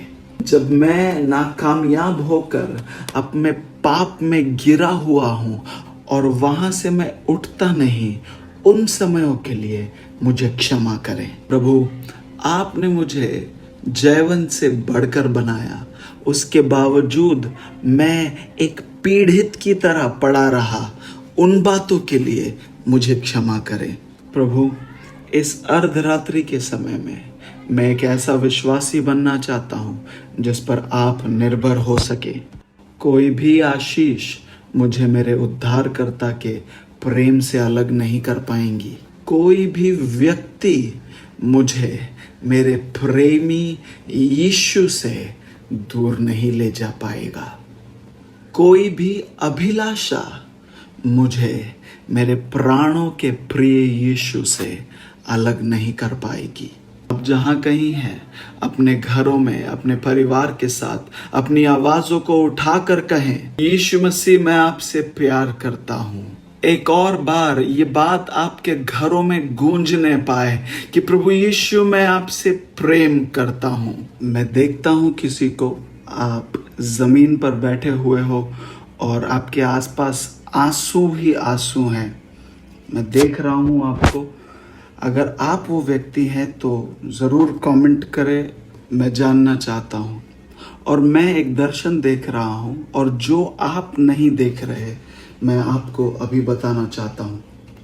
जो आप नहीं देख रहे हैं, मैं इस दर्शन में देख रहा हूँ कि जहाँ आप बैठे हैं आंसुओं में, वहाँ यीशु मसीह के चरण हैं। जहाँ आप हैं वहाँ यीशु मसीह के चरण हैं। बहुत सी सुंदर चीज़ें इस वक्त आत्मा में हो रही हैं जो मैं देख रहा हूँ। मैं एक बहुत ही अलग सा एक दर्शन देख रहा हूँ। मैं एक गुलहड़ का फूल देख रहा हूँ और ये गुलहड़ का फूल जो है वो सोने का है। मैं विश्वास करता हूँ कि कुछ चीज़ें जो खिल रही हैं इस मौसम में, कुछ स्वाभाविक नैसर्गिक तौर पर खिलेंगी और कुछ आत्मिक क्षेत्रों में, और कुछ चीज़ें जो हैं सोने के समान शुद्ध की जाएंगी। प्रभु अपनी दुल्हन को शुद्ध कर रहा है, वो आपको सोने जैसा खरा बना रहा है। आपको किसी और चीज़ की चिंता करने की ज़रूरत नहीं। आपको प्रभु के लिए अलग किया गया है। एक अनुग्रह जो प्रभु ने हमारी सेवकाई के ऊपर मुक्त किया है वो ये है कि हम अंतिम दिनों के जागृति का अभिषेक को लेकर आएंगे। और जैसे हम उस समय के करीब आ रहे हैं जहां हम देखते हैं कि अंधियारा और गाढ़ा गहरा होता जा रहा है, ये एक ऐसा भी मौसम है जहां परमेश्वर अपनी सेना को खड़ा कर रहा है। एक ऐसी सेना जो प्रभु से प्रेम करने वाले लोगों की है, जिन्हें उसने बहुत ही बारीकी से, समझदारी से हर जगह पर नियुक्त किया है। ऐसे लोग जो उसके नदी के किनारे संसार भर में लगाए गए हैं। हाँ, हम उठ खड़े होंगे। हाँ, हम सब यीशु मसीह से प्रेम करने वाले लोगों की सेना बनकर खड़े होंगे। और आप दुश्मन के तंबुओं में एक गड़बड़ी को पैदा करेंगे और आप कई लोगों को यीशु मसीह के प्रेम के पास लेकर आएंगे। मैं आपके साथ एक भविष्यवाणी को बांटना चाहता हूं जो मेरे आत्मिक पिता प्रोफेट इमैनुअल माकंडीवा ने दी थी। उन्होंने ये कहा कि ये जो दौर, ये जो मौसम चल रहा है, जब ये मौसम खत्म होगा, परमेश्वर एक नए दौर को, बेदारी की एक नई लहर को लेकर आने वाले हैं। वो एक ऐसे व्यक्ति नहीं है जो बार बार बेदारी के विषय में बात करे। इसीलिए जब उन्होंने ये कहा, मेरे आत्मा में एक आनंद सा उठ खड़ा हुआ। और मैं इस भविष्यवाणी को मेरे लिए, हमारी कलीसिया, हमारी सेवकाई के लिए प्राप्त करता हूं। अगर आप भी ऐसा कर रहे हैं तो जरूर आमेन कहें। मैं देखना चाहूंगा कमेंट्स के अंदर। टाइप करें कि हाँ, मैं उस अंत समय की बेदारी का हिस्सा होने जा रहा हूं, मैं उस बेदारी का हिस्सा होऊंगा। और परमेश्वर एक ऐसी दुल्हन को खोज रहे हैं जो शुद्ध है, पवित्र है। प्रभु एक ऐसी दुल्हन को खोज रहे हैं जो सिर्फ पवित्र नहीं पर ज्ञानी भी है, बुद्धिमान भी है। एक ऐसी दुल्हन जो इस बात का निश्चय करेगी कि उसके दियों में तेल खत्म नहीं होगा। एक ऐसी दुल्हन जो बुद्धिमान है, एक ऐसी दुल्हन जो सोएगी नहीं पर जागती रहेगी। अगर आपके घर में आपके साथ कोई बैठा है, आपका पड़ोसी है, आप उसको देखकर कहें कि प्रभु में जागते रहो, जागृत रहो। कहे उनसे, निवेदन करें कि प्रभु में अपनी लगन को बनाए रखें। प्रभु के लिए आपकी जो लगन है, वो लगन आपको भस्म करे। जैसा भजन संहिता कहता है, आज वैसा हो किसी और समय से ज्यादा। प्यारो, हम ऐसा कुछ भी ना बनाए जिसको देखकर प्रभु ये कहे कि मेरा दिल टूटता है, मैं इसमें प्रसन्न नहीं हूं। ऐसा ना हो कि वो हमें अपने मुंह से थूक दे। मैं, जैसे आप ये सुन रहे हैं, आपके ऊपर प्रभु के आशीष की घोषणा करता हूं। हाँ, आप इस वचन को सुन रहे हैं क्योंकि आप प्रभु के हृदय को प्रसन्न करना चाहते हैं। और इसीलिए प्रभु ने आपको मौका दिया कि आप इस वीडियो के जरिए हमसे जुड़ सके। अंतिम दिनों की सेना का आप भी भाग हैं यीशु मसीह के नाम में। मैं आपसे निवेदन करना चाहता हूं कि हम इसी वचन का जो अगला भाग है उस पर भी थोड़ा ध्यान दें। पास्टर, एक बार फिर हम भजन संहिता 127 उसका पहला वचन पढ़ेंगे। यदि घर को यहोवा न बनाए तो उसके बनाने वालों का परिश्रम व्यर्थ होगा। यदि नगर की रक्षा यहोवा न करे तो रखवाले का जागना व्यर्थ ही होगा। वचन कहता है, यदि नगर की रक्षा यहोवा न करे तो रक्षा करने वालों का परिश्रम, उनका जागना व्यर्थ होगा। देखिए, रखवाली करने वाले जाग रहे हैं, जो काम उन्हें दिया गया था उसे कर भी रहे हैं।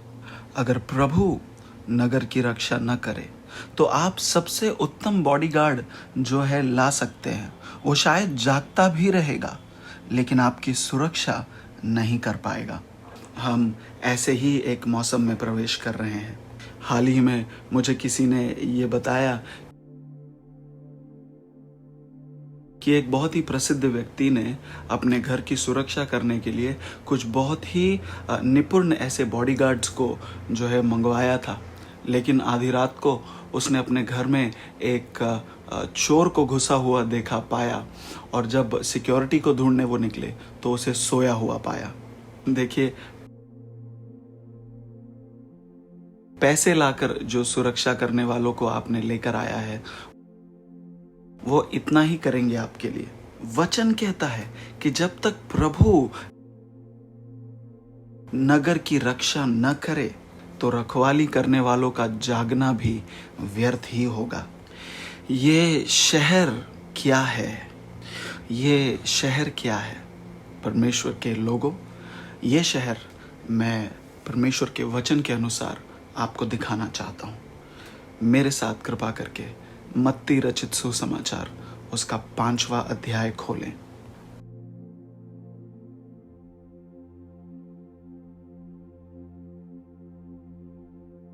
मत्ती रचित सुसमाचार 5वां अध्याय 14 वचन। तुम जगत की ज्योति हो। जो नगर पहाड़ पर बसा हुआ है वह छिप नहीं सकता। ये बहुत ही दिलचस्प रीति से प्रभु ने ये वचन कहे हैं। पास्टर, एक बार फिर हम जरा इसे पढ़ें। तुम जगत की ज्योति हो। एक नगर जो पहाड़ पर बसा हुआ है वो छिप नहीं सकता। ऐसा मालूम पड़ता है कि प्रभु जो है 2 वाक्य कह रहे हैं, और पहला वाक्य जो है वो दूसरे वाक्य को पूरा करता है। पहले वाक्य में वो कह रहे हैं कि तुम जगत की ज्योति हो। वो कह रहे हैं कि तुम जगत की ज्योति हो, और ये केवल एक वाक्य नहीं, एक आज्ञा है, एक निर्देश है प्रभु की ओर से। कई लोग इस सच्चाई को जो है प्राप्त नहीं कर पाते। कई लोग अपने आप को कई और नामों से जो है पहचानना चाहेंगे, बट वो नहीं कि परमेश्वर उनके विषय में क्या कहते हैं। याद रखें, प्रभु आपको ज्योति कहते हैं तो आप भी अपने आप को ज्योति ही कहें। प्रभु का वचन कहता है कि तुम जगत की ज्योति हो। तुम कई ज्योतियों में से एक नहीं, तुम ही जगत की ज्योति हो। लोग यहाँ तक कह देते हैं कि मैं कई रोशनियों में एक रोशनी हूँ, पर वो ये नहीं कहते कि मैं जगत की ज्योति हूँ, क्योंकि हमें अपने आसपास एक झूठी नम्रता का वातावरण बनाना अच्छा लगता है। देखिए, प्रभु आपको जो या जिस नाम से पुकारते हैं उस नाम से आप अपने आप को पुकारे नहीं। इस बात में कोई नम्रता नहीं है। उस बात के कारण आप सिर्फ अपने आप को कमजोर साबित करते हैं और दुश्मन उस बात का फायदा उठाता है। प्रभु कहता है कि देखो, जगत की रोशनी मैं हूं, पर मैं तुमसे कह रहा हूं कि अब तुम जगत की ज्योति हो। अब इस संसार को जो जवाब चाहिए वो जवाब कलीसिया ही है। कई लोग शायद ये कहें कि सारे सवालों का जवाब जो है वो मसीह है, पर मसीह तो इस वक्त पिता के दाहिने ओर बैठा हुआ है, और वो कहता है सारी चीजों का नियंत्रण, शैतान के कामों को रोकने का सामर्थ मैंने नीचे कलीसिया को दे रखा है। मैंने तुम्हें वो उत्तर बनाया है। और उसके आगे वो उस रोशनी के विषय में और विस्तार से बताते हैं, और वो कहते हैं कि एक ऐसा नगर जो पहाड़ पर बसा हुआ है वो छिप नहीं सकता। प्रभु एक रोशनी की बात कर रहे हैं, और अब उस ज्योति को वो एक शहर के साथ तौलते हैं या उसकी तुलना करते हैं। वो कहते हैं कि एक नगर जो पहाड़ के ऊपर बसा हुआ है वो छिप नहीं सकता।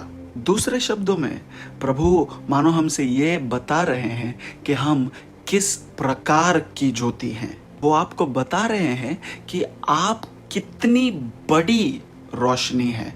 वो आपकी तुलना एक शहर के साथ करते हैं, एक ऐसा शहर जो पहाड़ पर बसा हुआ है। वो आपको रोशनी ज्योति करके बुलाते हैं, फिर आपकी तुलना एक शहर के साथ करते हैं। उसकी तीव्रता, वो कितनी बड़ी रोशनी है, उसका तेज कितना है, वो उसकी बातें करते हैं, और कहते हैं कि तुम वो ज्योति हो जो उस नगर के समान है जो पहाड़ पर बसा है, और तुम छिप नहीं सकते।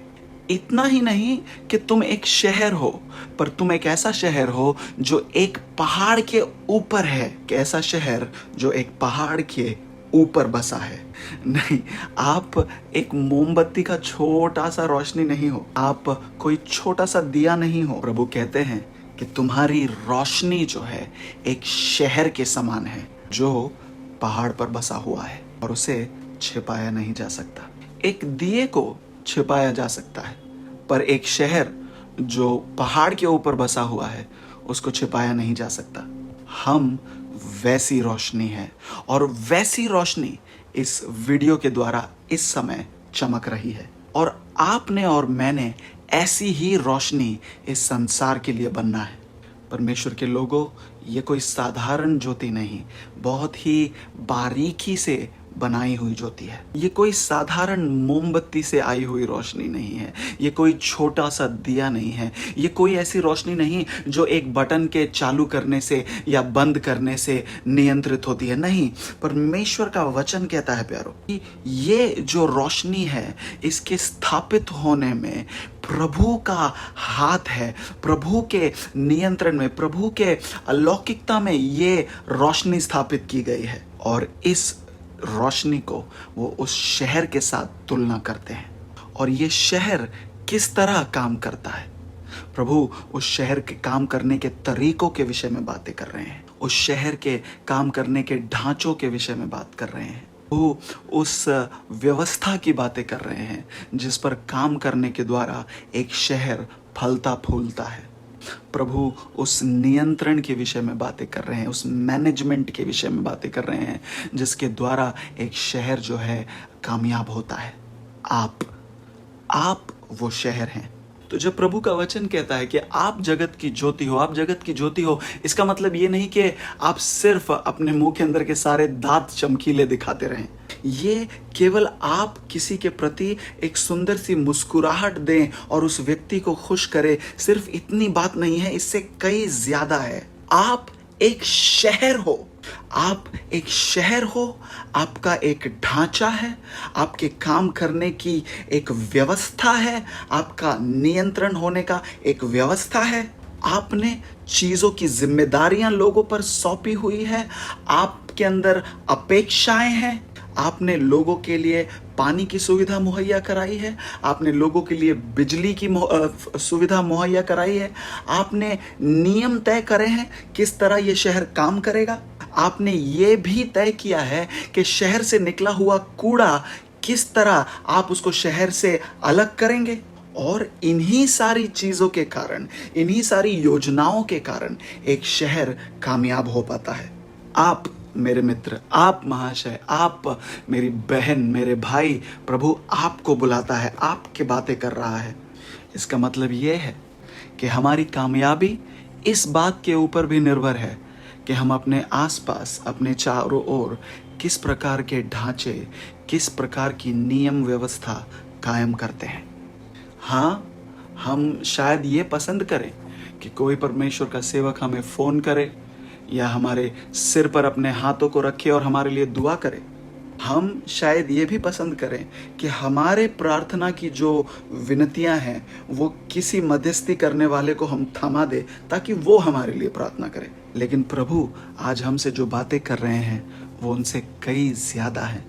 वो कह रहे हैं कि तुम जगत की ज्योति हो, तुम वो शहर हो जो पहाड़ के ऊपर बसा हुआ है। मतलब ये कि हमने हमारे लिए नियम व्यवस्थाओं को लागू करना है, हमने हमारे शहर के लिए हमारे आसपास ढांचों को तैयार करना है, हमने उस नदी को जो हमारे बागीचे में बहती है बताना है कि उसे किस दिशा में बहना है। आपको जो है आपके खेतों के लिए पानी का रास्ता तय करना है, आपको तय करना है कि किस प्रकार का खत आप अपने खेतों में डालेंगे। आपके शहर के जिस किसी चीज को आप पानी दोगे वो फलेगी फूलेगी, जिस किसी चीज पर आप ध्यान देंगे, जिस किसी चीज की आप देखभाल करेंगे वही फलेगी बढ़ेगी। मेरे मित्र जो मुझे देख रहे हैं, क्या मैं आपसे एक प्रश्न पूछ सकता हूं? आपका शहर किस हाल में है? आप अपने शहर के राज्यपाल हैं, आप वो व्यक्ति हैं जो आपके शहर के भंडारी हैं, देखभाल करने वाले हैं। जैसे प्रभु ने आदम को उस बागीचे में रखा था और कहा था इसकी देखभाल कर, वैसे हमें नियुक्त किया है। आपका बागीचा कैसा है? आप अपने बागीचे के लिए अपने अगुओं को कब तक दोष देते रहेंगे? कब आप नबियों को अपने बागीचे के लिए दोष देते रहेंगे? जिन बातों के लिए आपको जिम्मेदार ठहराया गया है वो बातें पूरी नहीं हो सकी, इसके लिए आप कब तक दूसरों को जिम्मेदारी बनाते रहेंगे, दूसरों पर दोष लगाते रहेंगे? मेरे भाई, ये आपका शहर है। मेरी बहन, ये आपका शहर है। आपके बच्चे आपका बागीचा है। ऐसा क्यों हुआ है कि आपने कुछ सांपों को आपके बगीचे में आने की अनुमति दे दी है? आपका ध्यान कैसे चूक गया? इन बातों को आप क्यों नहीं देख पाए? ऐसा क्यों है कि आपके शहर से कूड़ा निकालने की जो व्यवस्था है वो ठीक काम नहीं कर रही? आपके विवाह में शांति क्यों नहीं है? क्यों आप अपनी ही जबान के ऊपर काबू नहीं रख पाए हैं? अब भी एक बच्चे के जैसा बर्ताव क्यों कर रहे हैं? जिस प्रकार की दया परमेश्वर ने आपके प्रति दिखाई है, वैसी ही दया आप अपने पति या पत्नी के प्रति कब दिखाना शुरू करेंगे? परमेश्वर के बच्चों, आज उसके हृदय की आवाज को सुन लो। आप पहाड़ पर बसा हुआ शहर हैं। अब जबकि आप समझ रहे हैं कि ये शहर कैसा है, क्या मैं किसी की मदद कर रहा हूँ? अब जबकि आप इस शहर को जान गए हैं, समझ गए हैं, हम फिर से उस वचन की ओर लौटेंगे। भजन संहिता 127। यदि घर को यहोवा न बनाए तो उसके बनाने वालों का परिश्रम व्यर्थ होगा। यदि नगर की रक्षा यहोवा न करे, यदि नगर की रक्षा यहोवा न करे तो क्या लिखा है? तो रखवाले का जागना व्यर्थ ही होगा जब तक प्रभु उसकी रक्षा न करे। मतलब आपके पास एक शहर है, आप स्वयं एक शहर है, आपका एक बागीचा है और परमेश्वर ने आपको उस बागीचे में रखा है। और अब इस शहर के कारण ऐसा होना है कि ये शहर उसके आसपास बसे हुए दूसरे नगरों के लिए, दूसरे शहरों के लिए आनंद का कारण बने। वचन कहता है कि जब तक प्रभु उस नगर की रक्षा न करे, यहाँ हमने उस समस्या को समझा है, जान लिया है। समस्या ये है कि हमने प्रभु को मौका ही नहीं दिया, ऐसा होने ही नहीं दिया कि प्रभु हमारे शहरों की रक्षा करे। हमने ऐसा किया है कि प्रभु से कहा कि प्रभु मेरी ये योजना है, आप इस योजना को आशीषित कर दो। हमने प्रभु से कहा कि प्रभु मैं जो करना चाहता हूँ उसमें आप मेरी मदद करो। हमने प्रभु से कहा कि प्रभु मेरी जो मर्जी है उसके अनुसार मेरा घर बने।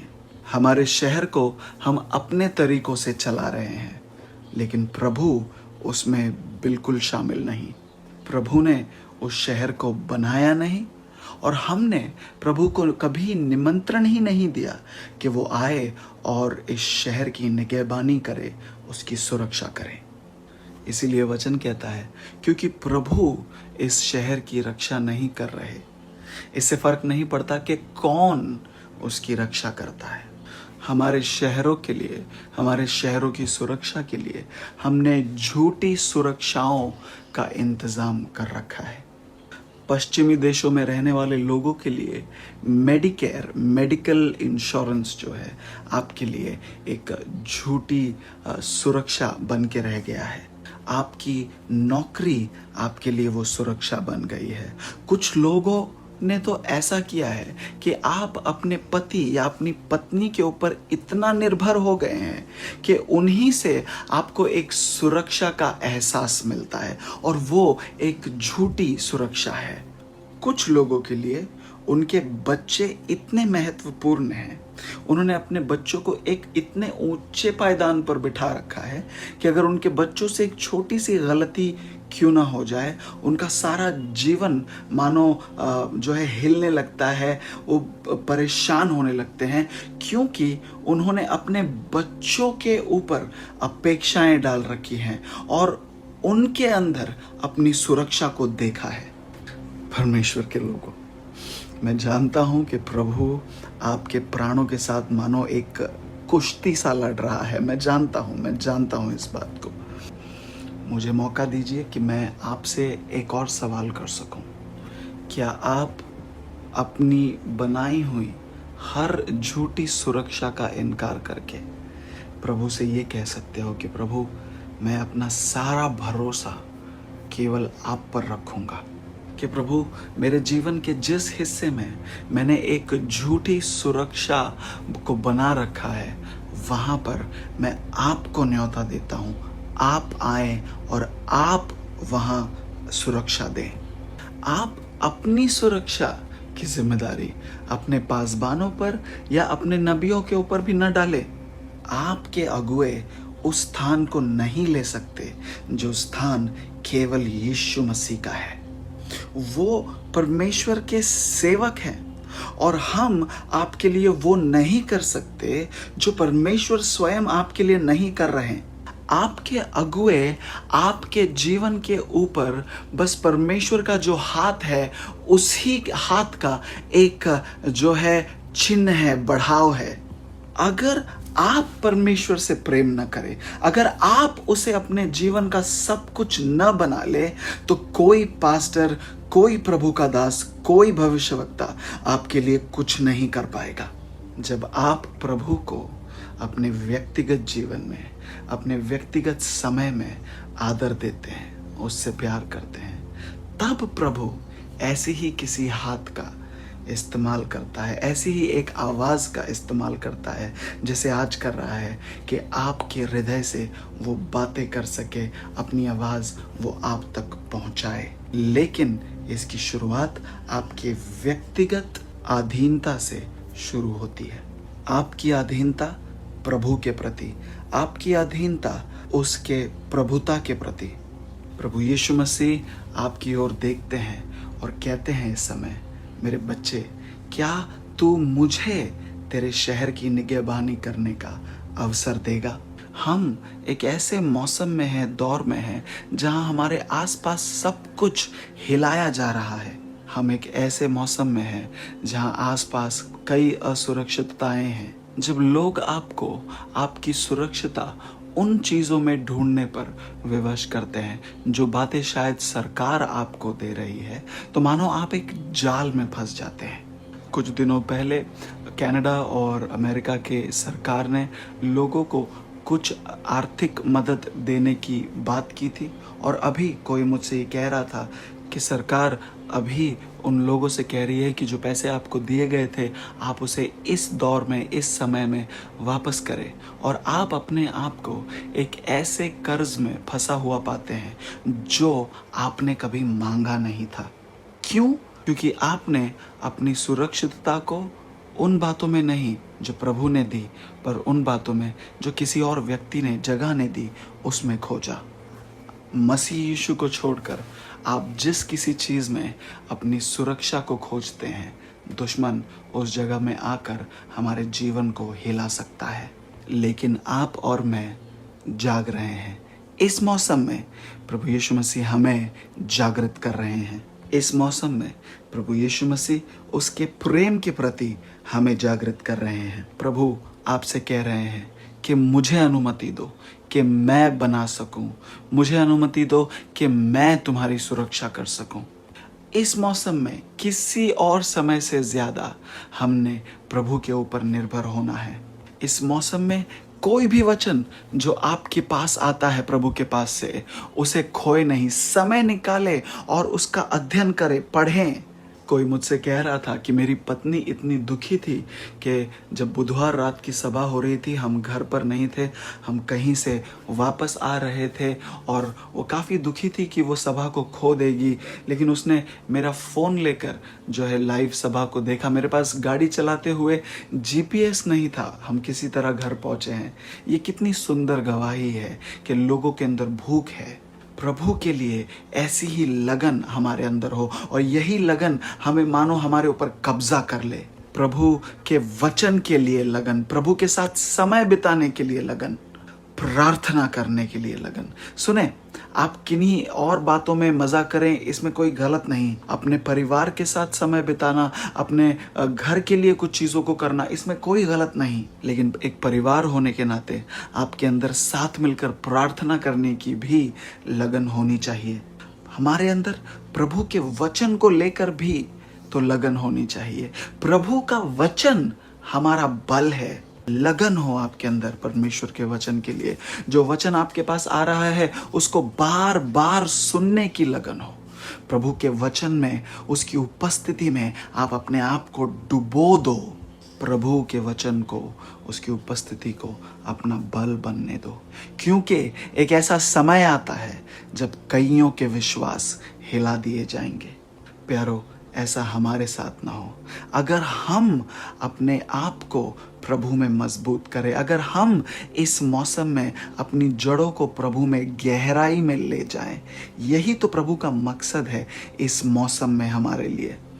हम अपने आप को हमारे प्रभु यीशु मसीह के दोबारा आने के लिए तैयार कर रहे हैं। इस मौसम में अगर हम इन बातों पर काम करें कि किसी तरह मेरे जीवन से जो मेरी गलत आदतें हैं उनको मैं अलग कर सकूं, अगर मैं अपना नजरिया प्रभु के प्रति सही करूं, मैं सवाल करूं कि मैं जो कर रहा हूं मैं वो क्यों कर रहा हूं, क्या मेरी सुरक्षा सच में प्रभु में है? अगर आप अपने आप से इन सवालों का जवाब पा सके, अगर आप अपने नजरिए को परमेश्वर के सामने सही रखें, तो जब वो समय आएंगे, जब तूफान होंगे, जब वो समय आएंगे जब हवाएं चलेंगी और लोग हिलाए जाएंगे, उस वक्त आप अपने आप को मजबूत पाएंगे। उस समय आपकी जड़ें गहरी जा चुकी होंगी, मजबूत होंगी, आपकी शाखाएं बहुत फैल चुकी होंगी, आप मौसम में और मौसम के बाहर फलदायी होंगे। तब आप एक समझदार विश्वासी कहलाएंगे। तब आप जो है एक मजबूत विश्वासी कहलाएंगे। परमेश्वर के लोगों, ये वचन आपके हृदय में बस जाए और आप हिलाए नहीं जाएंगे, आप मजबूत पाए जाएंगे। मैं जानना चाहता हूँ कि क्या हो रहा है आपके घरों में। इस कमरे में मुझे अकेला न छोड़े। मैं जानना चाहता हूँ कि प्रभु आपके हृदयों में, आपके घरों में क्या कर रहे हैं। मैं जानना चाहता हूँ कि प्रभु आपकी आत्मा में क्या कर रहे हैं। आपकी गवाहियों को मैं सुनना चाहता हूँ। आपकी गवाहियों को पढ़ के मुझे बहुत आनंद मिलता है। मैं सारी गवाहियों का जवाब तो नहीं दे सकता हूँ इस मौसम में, पर आपकी गवाहियाँ हम तक ज़रूर पहुँचाए। हम जानना चाहेंगे कि इस मौसम में प्रभु आपके अंदर क्या कर रहे हैं। प्रभु में आप अपने बल को पाएं। मैं ख़त्म करने से पहले ये पूरा अध्याय आपके लिए पढ़ना चाहता हूँ। पास्टर, हम दूसरे वचन से आगे पढ़ेंगे। तुम जो सवेरे उठते और देर करके विश्राम करते और दुख भरी रोटी खाते हो, यह सब तुम्हारे लिए व्यर्थ ही है, क्योंकि वह अपने प्रियों को यों ही नींद प्रदान करता है। एक और चीज़ जो प्रभु चाहते हैं इस मौसम में हम सीखें, वो ये है कि हम उसके आराम का आनंद लेना सीखें। हमने देखा है कि कितनी जल्दी ये दुनिया मानो थम सकती है, लेकिन बाइबल कहती है स्वर्ग और पृथ्वी टल जाएंगे पर उसका वचन कभी नहीं टलेगा। तो क्या आप उसके वचन को अपने हृदय में जगह देंगे और उस कारण आप उस आराम की जगह तक पहुंच पाएंगे। आप उस वचन के कारण एक ऐसी जगह आएंगे जब चिंता आपके जीवन पर जोर नहीं कर पाएगी, किसी प्रकार का मानसिक दबाव आपको नियंत्रित नहीं कर पाएगा। अभी इस समय जैसे मैं आपके लिए प्रार्थना कर रहा हूँ, बातें कर रहा हूँ, किसी भी प्रकार का दुश्मन का झूठ जो आपके जीवन पर कार्य कर रहा है वो टूटे इस समय यीशु के नाम में। परमेश्वर के संतानों, उसके गहरे बल को, उसकी शांति को प्राप्त करो, उसके बल को पाओ। आज रात आप चैन से सोओगे यीशु मसीह के नाम में। प्रभु, आपका जो भी संतान आज शांति, आराम, नींद की अपेक्षा कर रहा है, प्रार्थना कर रहा है, उसके लिए वैसा हो जाए, वैसा हो जाए। हर प्रकार का भय इस व्यक्ति को छोड़कर चला जाए इस समय। अपने अपने स्क्रीन्स को आप छुएं अगर हो सके तो। हर एक डर जो इस व्यक्ति को बाधित कर रहा है, हर एक झूठ जिसकी जड़ें गहरी गई हैं, जिस पर यह विश्वास कर रहा है, हर उस झूठ का जड़ आज उखाड़ दिया जाए यीशु के नाम में। प्रभु उन्हें पूरी तरह आप उखाड़ दें ताकि ये जड़ें वापस कभी उसके जीवन में नजर न आए। प्रभु आज रात आपको सुंदर नींद से आशीषित करें यीशु मसीह के नाम में। हम आगे पढ़ेंगे 3 वचन। देखो, बच्चे यहोवा के दिए हुए भाग है, गर्भ का फल उसकी ओर से प्रतिफल है। बच्चे परमेश्वर की ओर से दिए गए हमारे भाग है। सिर्फ आपके अपने शारीरिक बच्चे नहीं, पर आपके आत्मिक बच्चे भी। इस मौसम में, इन समयों में आप सुसमाचार का प्रचार करना बंद न करें। ये बहुत ही गंभीर बात है।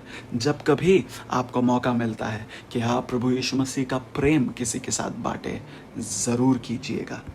हम आगे पढ़ेंगे। जैसे वीर के हाथों में तीर, वैसे ही जवानी के बच्चे होते हैं। एक समय आता है जब आपके बच्चे मानो एक बहुत ही तेज तीर के समान बन जाते हैं। वो बढ़ते हैं, वो बुद्धिमान होते हैं, वो इतने तेज और पैने होते हैं कि दुश्मन के हर झूठ का वो नाश कर सकते हैं। मैं अपने आप से पूछना है कि क्या मैं उस समझदारी में बढ़ पाया हूँ? क्या मैं वो तेज तीर बन पाया हूँ जो दुश्मन के हर झूठ को नाश कर सके? आगे पढ़ेंगे। क्या ही धन्य है वह पुरुष जिसने अपने तरकश को उनसे भर लिया हो। वह फाटकों के पास शत्रुओं से बातें करते संकोच न करेगा। धन्य है वो व्यक्ति। मैं आपसे एक चीज़ कह सकता हूँ कि मैं आपके द्वारा आपसे आशीषित हूँ। आप इस सेवकाई के भाग हैं, इस कारण मैं आशीषित हूँ। इस यात्रा में मैं आपके साथ यीशु मसीह के पीछे चल पा रहा हूँ, उसके लिए मैं आशीषित हूँ। यीशु मसीह के प्रति आपकी जो वफादारी है, उसके लिए मैं आपका धन्यवाद करता हूँ। यीशु मसीह इस सेवकाई के द्वारा जो कर रहे हैं, उस पर जो आपका भरोसा है, उसके लिए मैं आपका धन्यवाद करता हूँ। प्रभु के लिए आपके दिलों में जो लगन है, उसको लेकर आप दूर तक जाएं, उसके लिए मैं आपका धन्यवाद करता हूँ। हमारी बातों से आप ठेस नहीं पाते, इसके लिए धन्यवाद। आप अपने हृदयों को बचा कर रख रहे हैं, इस बात के लिए धन्यवाद। आप जिस रीति से यीशु मसीह के पीछे दौड़ रहे हैं, उसके लिए आपका धन्यवाद। धन्यवाद कि आप आशीष का कारण हैं। धन्यवाद कि आपको परवाह है। धन्यवाद कि आप यीशु मसीह से प्रेम करते हैं। आपके अंदर जो एकता है, एकपन है, आप जिस रीति से याद रखते हैं, इन बातों के लिए आपका धन्यवाद। आपकी प्रार्थनाओं के लिए धन्यवाद। आपके उदारता के लिए आपका धन्यवाद। आपकी उदारता बहुत ज़रूरी है, क्योंकि आपके बगैर हम ये बातें नहीं कर सकते जो हम कर रहे हैं। आपके प्रेम के लिए धन्यवाद। मेरी प्रार्थना है कि जैसे आप इस वचन को ग्रहण करते हैं, प्रभु का अनुग्रह आपके जीवन में बहुगुणित किया जाए।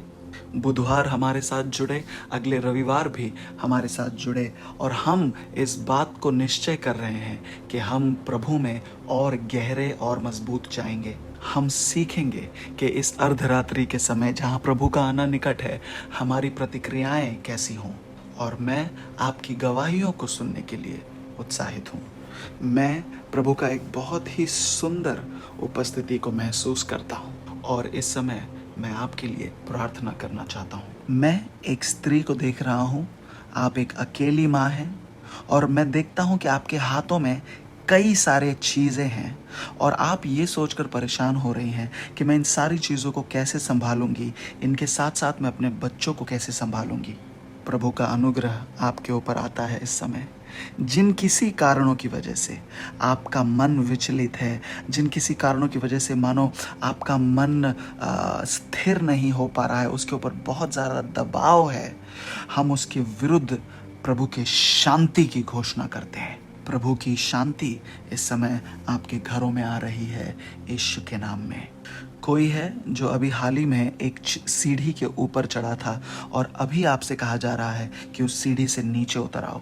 आपको अभी अभी प्रमोशन दिया गया था, लेकिन अभी उसी नौकरी में से आपको निकाल दिया जा रहा है।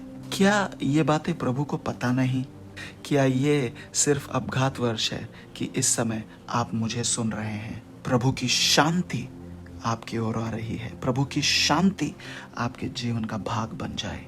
मैं एक सुंदर से पंख को देखता हूं और ये एक सोने का पंख है। मानो प्रभु ये कह रहे हैं कि मैंने तुम्हारी कहानी को अभी तक पूरी तरह लिखा नहीं है, वो पूरा नहीं हुआ है। मैं एक व्यक्ति को देख रहा हूं, आपका पूरा शरीर जो है वो कांप रहा है। आपका जो हाथ है, आपका हाथ कांप रहा है।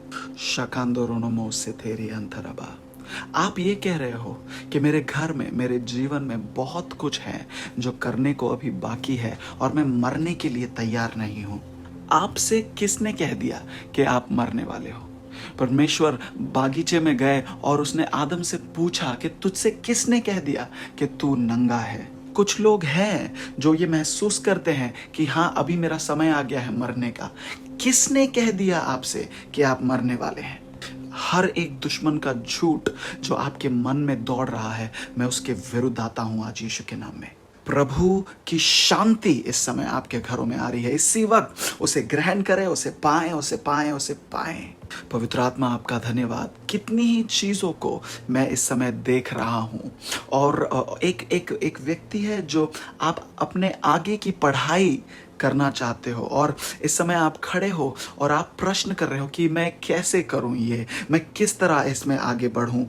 आप खड़े हैं वहां पर और प्रभु आपसे कहता है, क्या तुम नहीं देख पा रहे कि मैं तुम्हें किस तरह एक सुंदर तितली में बदल रहा हूं? मैं तुम पर अभी कार्य कर रहा हूं। स्थिर खड़े रहो और जानो, स्थिर खड़े रहो और मेरे कार्य को देखो।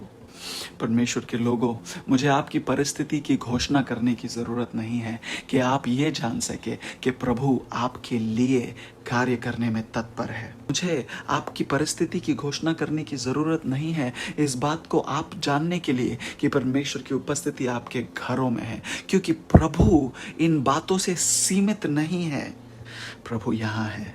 कृपा करके मुझे मौका दे कि मैं उसकी आशीषों की घोषणा आप पर कर सकूं। प्रभु धन्यवाद इस सुंदर से समय के लिए जो आपके बच्चों के साथ आपने मुझे दिया है। प्रभु इसकी अपेक्षा नहीं की थी। आप हफ्ते दर हफ्ते हमें अचंभित करते रहते हैं। मैं किसी को ये कहता हुआ सुन रहा हूँ, क्या मैं कभी विवाह कर पाऊंगा? ये डर क्यों है आपके जीवन में? मैं देख रहा हूँ विशेष रूप से एक लड़की है, आपकी मंगनी को लेकर कुछ हुआ है, वो मंगनी शायद टूटी है।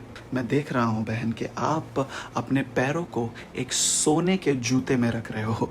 आज बहुत सी चीज़ें सोने की दिखाई पड़ रही हैं। ये उस मौसम को दर्शाता है जिसमें हम हैं अभी। वो जिनके कान हैं वो उन बातों को भी सुन ले जो कहीं नहीं जा रही हैं। मैं देख रहा हूँ कि एक लड़की है जो अपने पाँव को एक सोने के जो है हील्स के जूते हैं आप उसमें रख रहे हैं, मगर वो जूते आपके लिए बड़े हैं और आप कहते हो कि मैं अपना पाँव इसमें नहीं रख सकती, ये मेरे लिए बड़े हैं, और आप उस जूते में से अपने पाँव को बाहर निकाल रहे हैं। देखिए, प्रभु को पता है कि इसे कैसे उत्साहित करना है। कुछ लोगों को कभी कभी दूसरों से ज़्यादा उत्साह की ज़रूरत होती है। तो आप निराश ना हो कि मैंने आपके परिस्थिति के लिए कुछ कहा नहीं है, लेकिन वो हर एक भावना जो कहती है कि आप उसके लायक नहीं हैं, आप उन चीज़ों को पाने के लायक नहीं। सुने, दुश्मन का कोई भी झूठ क्यों ना हो, उसने किसी भी तरह आपको भरमाया क्यों ना हो, आपका एक परमेश्वर है जो हर बातों के अंत को शुरुआत से ही जानता है। पल पाए इस समय यीशु मसीह के नाम में। एक परिवार होने के नाते मैं आपके लिए प्रार्थना करना चाहता हूँ। मेरे पिता, आपका अनुग्रह उनके सारे परिवार को, उनके घर को आज ढांप ले। आपका अनुग्रह उनकी सुरक्षा करे। प्रभु, आपका अनुग्रह बहुगुणित हो उनके जीवन पर, जैसे वे इस वेदी के साथ जुड़ते हैं। प्रभु, आपका अनुग्रह उनके जीवन में बहुगुणित हो। जैसा उन्होंने बोया है वैसे फसल को बहुगुणित रूप से वो काट सकें। प्रभु ऐसा हो कि वे जान ले कि हमारा परमेश्वर प्रार्थनाओं का उत्तर देता है और चमत्कारिक बातें उनके जीवन में हो, जैसे वो मेरे साथ इस वेदी के साथ जुड़ते हैं यीशु मसीह के नाम में। प्रभु मेरी आवाज का इस्तेमाल करे कि उसके द्वारा उनके घर में दुष्टता के सारे कार्य गिरफ्तार कर लिए जाएं। इसी समय किसी को प्रभु स्पर्श कर रहा है और आप रसोई घर में हैं, प्रभु का अनुग्रह आप अपने घरों में पाएं। यीशु मसीह आपके घर में है, अनुग्रह आपके घरों में है। आप बहुत बहुत बहुत बहुत आशीषित हैं। धन्यवाद धन्यवाद धन्यवाद धन्यवाद धन्यवाद धन्यवाद। कोई प्रभु का धन्यवाद करे। धन्यवाद प्रभु, इस समय के लिए धन्यवाद प्रभु। धन्यवाद करे प्रभु का प्यारो। जिन बातों के लिए हम धन्यवाद देते हैं वही बातें बहुगुणित होती हैं हमारे जीवन में। प्रभु आज के इस वचन के लिए धन्यवाद। आप हमारे करीब हैं इसके लिए धन्यवाद। आपकी उपस्थिति के लिए धन्यवाद। कोई इस वीडियो के द्वारा आशीषित हो जाए प्रभु, ऐसा होने दें। हमें ज़रूर बताएं कि इस समय आपके साथ क्या हो रहा है। मैं जानता हूँ कई लोग इस वचन के द्वारा प्रभु से मुलाकात करने वाले हैं। जैसे आप पवित्र आत्मा की आवाज़ों को सुनते हैं, आवाज़ को सुनते हैं, आप उससे मुलाकात कर पाएंगे। तो बार बार सुने, सफाई से उसकी आवाज़ को सुने। ये एक यात्रा है, सफ़र है, और यीशु मसीह के साथ इस यात्रा में आपका स्वागत है। आपसे दोबारा फिर मुलाकात होगी। तब तक उसके महान हाथ के नीचे बने रहें। प्रभु आपको आशीषित करे।